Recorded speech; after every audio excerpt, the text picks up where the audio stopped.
প্রিয় বন্ধুরা, আসসালামু আলাইকুম। আজকে আমি আপনাদের দেখাবো আমাদের বিল। আপনারা এটা পার্ক ভেবে ভুল করবেন না, কারণ এটা পার্কের থেকেও সুন্দর। নিরিবিলি জায়গা, মনোমুগ্ধকর পরিবেশ, মাঝে মধ্যে দুই একটা গাছ, আবার কখনো অসীম আকাশ, আবার কখনো থই থই করা পুকুর ভরা ঘের ভরা পানি, দিগন্ত জোড়া সৌন্দর্য। দেখতে হলে ভিডিওটা না টেনে আপনারা সঙ্গেই থাকুন এবং দেখতে থাকুন। এত সময় যা দেখলেন এটা হচ্ছে এই বিলে প্রবেশ করার সুন্দরতম একটা রাস্তা। রাস্তাটি কাজুলিয়া হতে শেওড়াবাড়ির দিকে গিয়েছে। এই রাস্তা দিয়ে বেনজির আহমেদের তৈরি করা বিখ্যাত সাবানা পার্কে সকলেই যায়। এছাড়া আরও অন্য বিকল্প রাস্তা আছে, তবে এই রাস্তাটি খুবই সুন্দর। এখান দিয়ে যেতে যেতে আপনার মন ভরে যাবে, আপনি একটু বিরক্তি বোধ করবেন না। এই রাস্তায় প্রতিদিন মানুষ ঘুরতে আসে মোটরসাইকেলে করে, শত শত মানুষ আসে। এখানকার পথের প্রতিটি দৃশ্যই খুবই মনোমুগ্ধকর। রাস্তার দুই পাশে দিগন্ত জোড়া ঘের, কিন্তু সেই ঘের কি আবৃত করে রেখেছে রাস্তার দুপাশের বড় বড় ঘন জঙ্গল। এটি একটি ব্রিজ, মন চাইলে এর উপর বসে একটু বিশ্রামও নিতে পারেন। এখানে মাঝে মধ্যে একটি বাড়িঘর দেখা যায়, যেখান থেকে আপনারা মন চাইলে পানি পান করতে পারেন।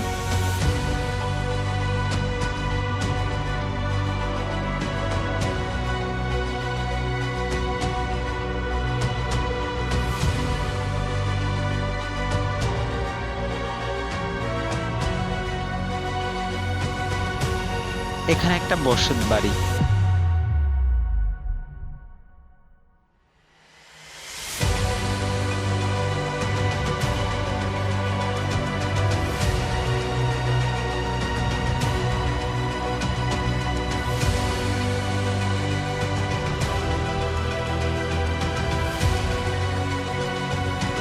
দেখুন ভরা বর্ষা মৌসুমে কিভাবে পানিতে থই থই করছে চারিদিকে।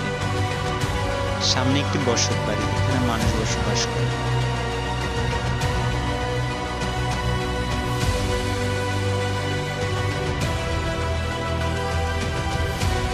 সামনে আরো একটি ব্রিজ, মন চাইলে আপনারা এখানে বসে নিতে পারেন। এভাবে মাঝে মধ্যে ব্রিজ দেখবেন, যেখানে বসে আপনারা পুরো বিলের সৌন্দর্য সুন্দরভাবে উপভোগ করতে পারবেন।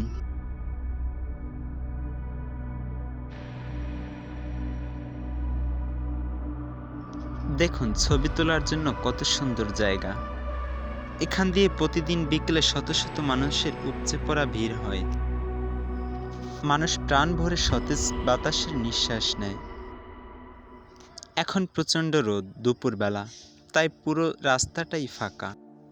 কিন্তু বিকেলের চিত্রটা পুরোপুরি ভিন্ন। এই শান্ত স্বভাব আর তখন থাকে না।